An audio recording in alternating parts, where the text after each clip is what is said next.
It's February 10th, 1980, and 8-year-old Brian Ingram is out with his family along the Columbia River at a place called Tina Bar, enjoying an unusually warm Sunday afternoon. While digging a fire pit about 30 feet from the shoreline, Brian uncovers something strange in the sand. Partially rotted bundled cash, roughly $6,000 worth. The FBI are eventually notified, and after examination, they determine that this money came directly from the ransom paid to hijacker D.B. Cooper nearly a decade earlier. Many people at the time and since have viewed the discovery of this money as the surest piece of evidence for Cooper's demise. After all, you would not expect a thief to easily be parted from his money. The general thought being that Cooper must have died in the Columbia River. But I take a very different view. I believe this is actually some of the strongest evidence we have that everyone's favorite parachuting hijacker, D.B. Cooper, actually survived. We don't know who he was, where he came from, or where he went. There are many aspects of the D.B. Cooper hijacking that still confound even the most dedicated researchers, myself included. But one thing we can know with absolute certainty is where this aircraft was at any given moment that night. Pilots do not fly willy-nilly wherever they want to throughout the sky.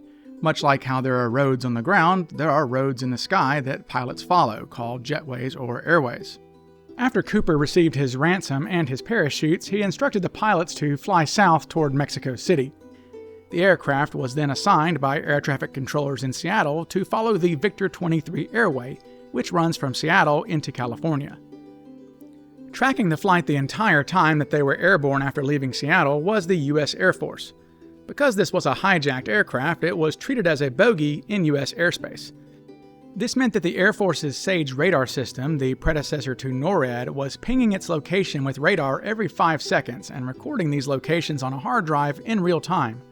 For 1971, this was extraordinarily advanced tracking and was accurate to within a quarter mile east to west. And I know this sounds like I'm belaboring the point, but it is absolutely critical to understand this. There is no mystery whatsoever about the flight path of this aircraft. We know where the Cooper plane was at all times that night. Period. But knowing where the plane was is only half of the equation, because the real question is not just where the plane was, it's when Cooper jumped along that flight path. From the cockpit transcripts, we know that at approximately 8:11 p.m., the crew experienced this infamous pressure bump. With Cooper's weight suddenly removed from the stairs, they slammed upward against the fuselage. A rush of air shot down the cabin, and the crew's ears all popped. The co-pilot, startled by all of this, turned his head quickly to check one of its instrument gauges, and in doing so yanked his headset off. This was recorded in the transcript as occurring at 8:11. But for the purposes of this video, we can be generous, and I will widen the window and say that Cooper jumped somewhere between 8:10 and 8:13. With the winds blowing to the northeast that night at just over 10 miles an hour, investigators later determined that if Cooper pulled his chute almost immediately, he would have drifted roughly 2 to 3 miles to the north or northeast, maybe a little more, landing somewhere in the highlighted area. Or I suppose he would just go straight down from the flight path if you think he failed to open his parachute for some reason or another. The FBI ultimately concluded that he exited just east of La Center and likely landed somewhere near Highland. Okay, now that you have a clear understanding of Cooper's drop zone, let's go back to the point of this whole video, that being the money that young Brian found on Tina Bar. Many people have taken this discovery of the money to mean that Cooper must have surely landed in the Columbia River, either splashing down without opening his parachute or drowning under his open canopy. But look at the geography here. This is where these theories about Cooper landing in the water just don't add up at all. Cooper's drop zone is 15 to 20 miles north of where Flight 305 crossed the Columbia River that night. And just look how far away the flight path and the drop zone are from Tina Bar itself. So unless D.B. Cooper fell into a wormhole that night, he was not going to be landing anywhere near the Columbia River or Tina Bar. And here is where the logic breaks down for really any theories involving Cooper dying that night, and not just the ones about him dying in the river, just him dying in general. For Cooper to have died in the drop zone and for some of his ransom money to make it so far away, you have to invent some really wild stories.